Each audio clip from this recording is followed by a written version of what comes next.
Hello, and welcome to the Digital Workspace Works podcast. I'm Ryan Purvis, your host, supported by our producer Heather Bicknell. In this series, you'll hear stories and opinions from experts in the field, stories from the front lines, the problems they face and how they solved them, the areas they focused on from technology, people and processes, to the approaches they took that will help you to get to the grips with the digital workspace inner workings.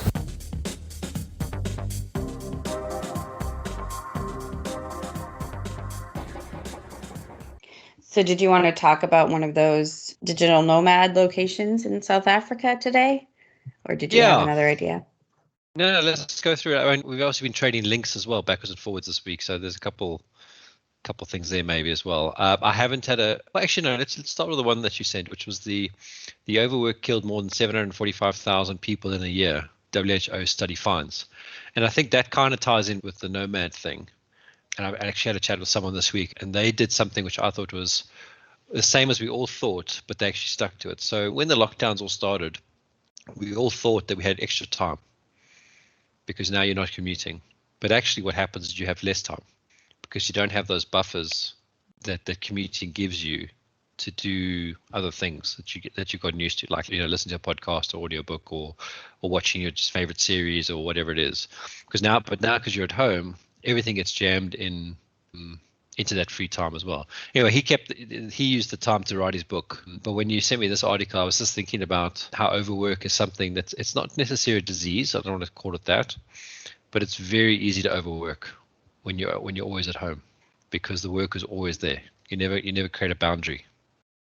Yeah, I think, what was it, like heart disease, heart attacks, sort of those stress related, those conditions that can be exacerbated by stress, I think are what contributed to those excess deaths. And yeah, I mean, I think you're completely right that so much of it is how you're able to take control of your own time. So I think a lot of people have replaced the commute with more working hours, and others have been able to pick up side hustles or write their books, which maybe gives you a bit of differentiation, but it's still work, it's still productivity. So maybe it feels a little bit less draining because it's not as monotonous. But I wonder, I guess, health implication wise, if that's always, how much better that is really. Yeah. Yeah. Well, so I'm looking at the paragraph that said people working 55 hours or more face an estimated 35% higher risk of stroke and a 17% higher risk of dying from heart disease compared to people following the 35 to 40 hours a week, which is considered normal. So the only thing that I didn't really, which you never know with these things, is when they say work, do they mean your single occupation? So the one that you cite, like, for most people, that's their job. Or are they talking about people that are sitting behind a computer doing 55 hours of sitting behind a computer where this issue arises? Because I think if you can break it up into other things, creative passion versus the slog of work, let's say on that scale, maybe it's not as bad.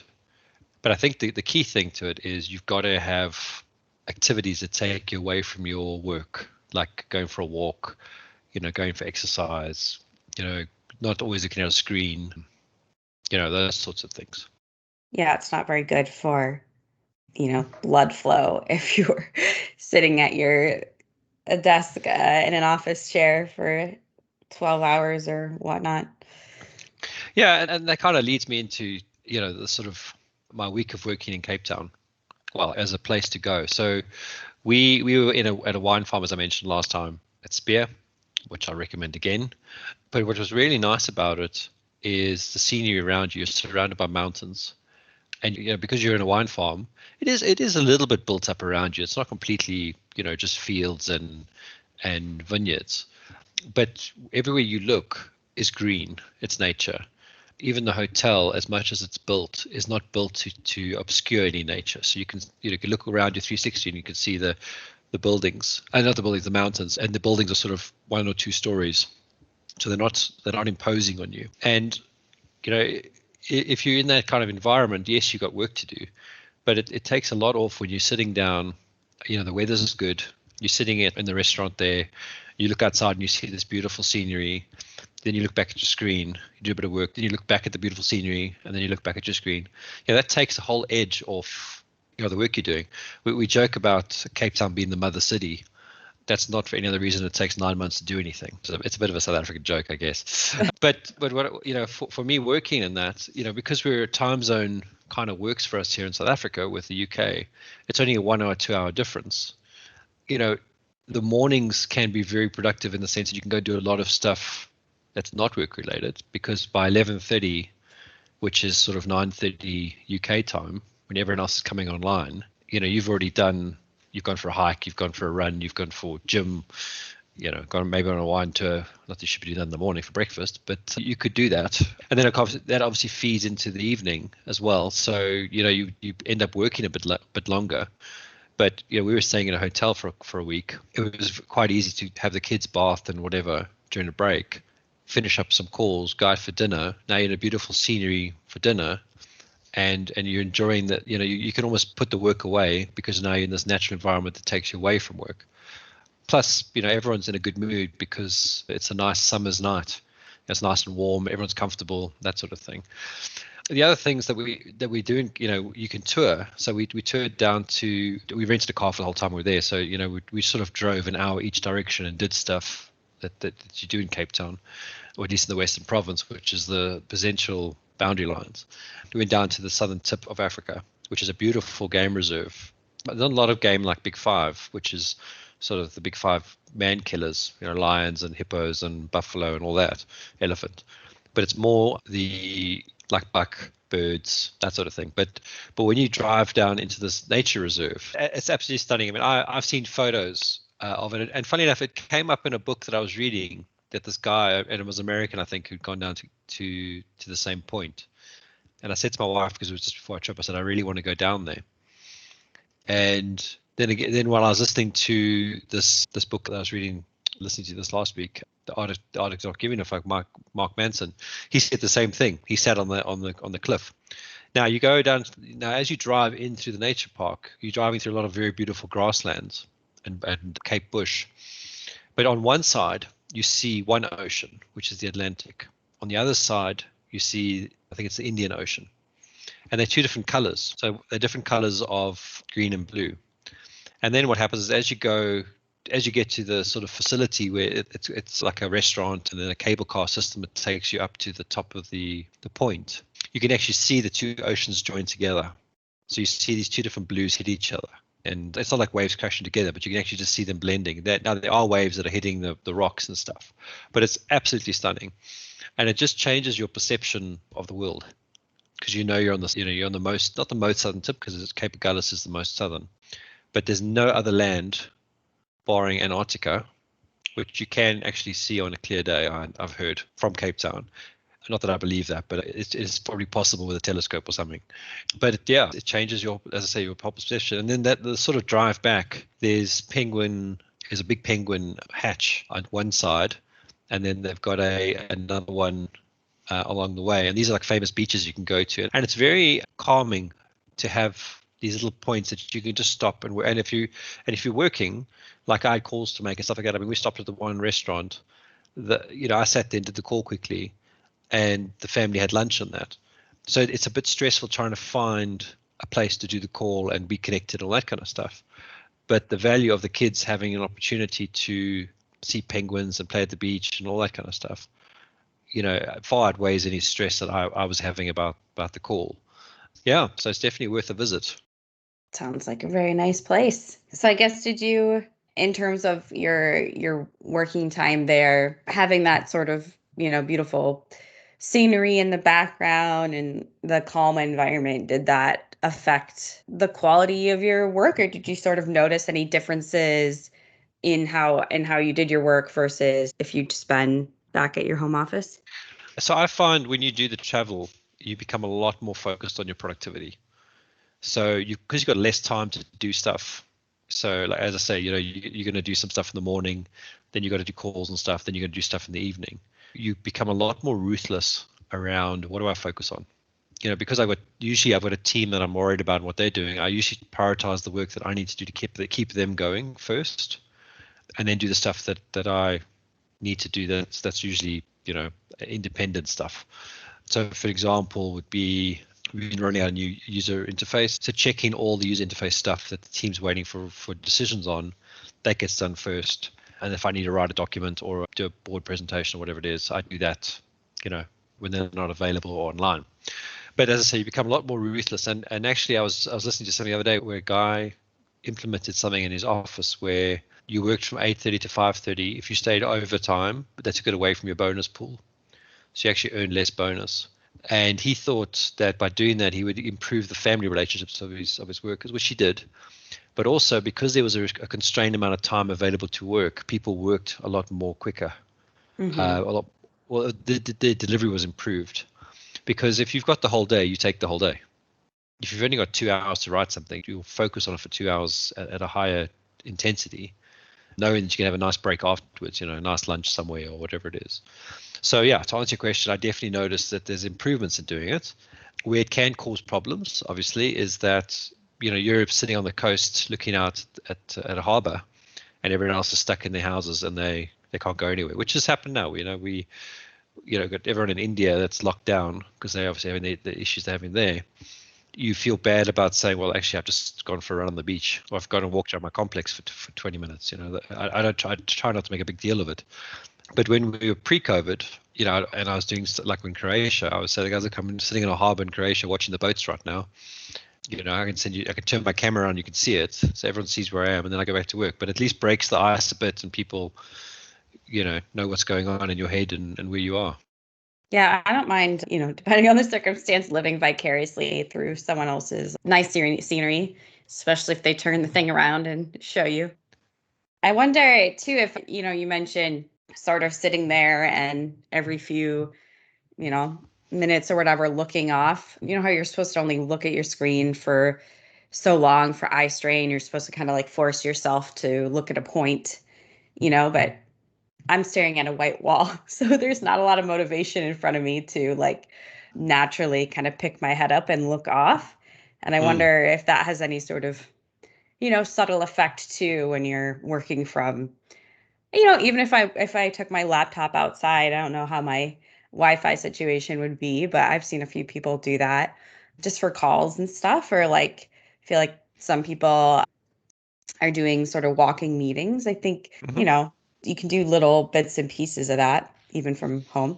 No, that's why we talk about the sort of location-based ones, but I think you're totally right. I mean, and to your point about staring at a blank wall, so I've got a whiteboard on my right here.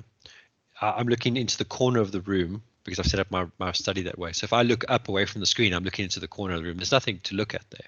So I do go outside for a walk, and I usually go for a walk about 2 or 3 laps around the complex we're in, which is about half an hour's walk. But while I'm doing that walk, I'm either listening to something or I'm phoning someone to catch up, which I would have phoned them typically on a Teams call. But now I've got them on my headphones and I'm walking around. And I think that's kept my mood quite good. And I think that's the other point, because you're sitting in if I'm sitting in a restaurant, even if I'm in a bad mood, I'm less likely to snap at a team member or something because of my mood, because I'm now in a public place and I'll check myself. Whereas if you're in a study, it's very easy just to let that bad mood take over and, say something to someone you actually didn't mean to be. And this is just my personal emotional immaturity. But I find that having the different circumstances works better. And you've got a nice Starbucks there in Arbor, which I've sat at a few times and I've done calls there, and it's quiet enough. You can do calls there and you can watch the road and all the rest of it. And I think that's, there's nothing wrong with it. And I think it's a very common thing in South Africa for you to join a call with someone and they're driving somewhere. So it's not, if someone's driving, we don't even think about it as South Africans. Whereas I know in the UK, guys will always apologize for driving while they're doing a phone call. Sorry, I'm on the phone. I should be at my desk. But actually, as long as I can hear you, I actually, look, to be fair, you shouldn't be driving and concentrating on something else. But it's kind of okay if you're just listening in to just know what's going on, because that's what, as long as you get a hands-free and it's legal, why not? Being productive. Yeah. No, I think, I think what you said about the mood thing resonates. I think it can be hard. And I think offices kind of fall into this trap. And maybe a downside to the office is that you kind of lose perspective of, your life and the world outside of work, and everything can become so, you kind of have your blinders on, and it can be, if you have like if someone, makes a mistake or something, like the emotional, it is a lot easier, I think, I find, to have an emotional reaction versus if you're, you've just come back from a vacation, right? Like that's why we take, that's why we have vacations in part. Like you come back refreshed and, you've regained some perspective. But a lot of the times that's not, we take 2-3 weeks of vacation a year in the US, maybe, depending on what you get, if you get any, because you don't have to get vacation time. Yeah. And that, I think in terms of the coming back to the stress of overwork and it being, unhealthy, I think part of it is just losing that ability to regulate your emotions because you're kind of trapped. No, and I think, as you're saying that, I'm thinking of a couple of things. So the one thing that I was thinking about is to go and work somewhere else is a stress on its own. You got to travel, but it also makes it become, you have to optimize that travel. So you have to pack the right things. You have to get enough off your plate that you feel comfortable traveling. I mean, I didn't work the whole time we were in Cape Town. I only worked a little bit, but at least, I'd focused enough to get stuff out. And then when I did have to work, I was, it wasn't the major things. It was really the minor things to the most part. But the other thing is that stress factor. Because you're now in a different place, your old habits are broken because you're in a new place. So, you have to almost reset them naturally because you're in a new place. So like I say, you don't get this, as agitated maybe as you would have got because it's the same boring call every week.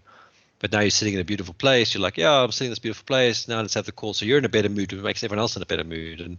Or maybe you perceive everyone else's moods better. I mean, the one thing I remember, we were sitting there, it was a Friday afternoon. I just finished a call about something which was a tough call. And we went, it was 3:00 in the afternoon. So we ended early, went for a wine tasting. Now, if I was back in Joburg, at my desk, or even in the UK behind my desk, you would have ended that call. You might have got downstairs and had a cup of coffee, come back up again, and just carried on working. And you just would have perpetuated that frame of reference, frame of mind. Whereas by going to do something else, because you're in a different place, you're more open to do that other thing. You go over the wine tasting, then you think back to that thing. You actually know it's not that bad, and you send a text and you say, look, it's not, all good, no issues there, carry on. So your mindset shift becomes more manageable, and I think you become a better worker because you're experiencing things. Now, there's a piece to this where you've got to trust the people, if they're traveling and working, to actually still do the work, not just be there to do all the good things, experience all the tourism stuff. But then that should be blocked out in your diaries, and there should be some personal time off as well. Yeah, and I think I'm sure it works for some people, and other people would find it too distracting. So you kind of have to know yourself and what degree you think it could really get anything done, depending on where you are. Well, and I think that comes down to the environment you're in or the business you're in, at least at this stage of life. I think that's why independent contractors tend to be able to get away with it more, because they're going to say, look, I'm working on your project, but I'm sitting in my beach house in Cape Town or Durban or wherever, or wherever they have it. But you're getting paid to do a job, paid to do an output, not so much get paid to do a job. And I think there's a level of experience and skill that has to go with that too. Have you got the skills and experience to deliver stuff in that manner? I wouldn't necessarily push it on a person it's their first job. You'd want them to have the coaching, the mentoring, because that's the other piece is the social aspects. I find because now we're all remote all the time, that I've had to double up on my sort of talking to each team member, because you're not seeing them in the passage or at their desks. You're sort of all far away from each other. Yeah, I can get disconnected from what other people are doing so easily, for sure. Well, great. Sounds like a lovely place to visit. Hope I can make it one day. Well, if you like red wine and you like steak, or any wine, actually. The wine sounds lovely, so nothing wrong with that. So, all right, cool. I should probably tie it up there for today. Yeah. Super. Thank you for listening to today's episode. Heather Bicknell is our producer and editor. Thank you, Heather, for your hard work on this episode. Please subscribe to the series and rate us on iTunes or the Google Play Store. Follow us on Twitter at the DWW podcast. The show notes and transcripts will be available on the website www.digitalworkspace.works. Please also visit our website www.digitalworkspace.works and subscribe to our newsletter. And lastly, if you found this episode useful, please share with your friends or colleagues.